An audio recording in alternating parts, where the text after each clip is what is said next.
এক মাসকে 70 মাস বানায় দেওয়া হয়েছে। এই জন্য তো আমি বলতে বাধ্য যে আমার জাতি যদি এক মাস কোমর কাছা দিয়ে ইবাদত করত, আর এই মাসটা চলে যাওয়ার পরে যদি আল্লাহকে বলতো, আল্লাহ এক মাস তো 70 মাস ছিল, এক মাস তো আমি কোমর কাছা দিয়ে ইবাদত করলাম, বৎসর তো 12 মাসে, আমার 70 থেকে যদি 12 বাদও দিয়া দেন, তারপরও তো 58 মাসের ইবাদত আমার কাছে জমা আছে। এই কথা তো বুক ফুলায় বলতে পারতো।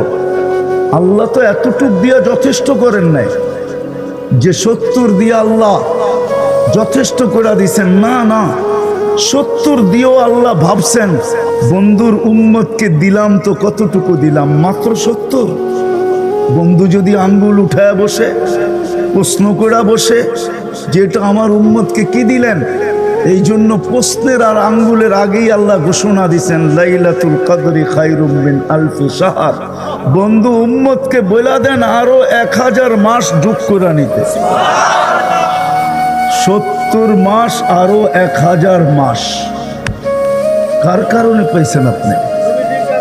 মুহাম্মদুর রাসূলুল্লাহ সাল্লাল্লাহু আলাইহি ওয়াসাল্লামের কারণে। প্রত্যেকটা জিনিস যেটা আপনি আর আমি পাইছি, হায় হায়।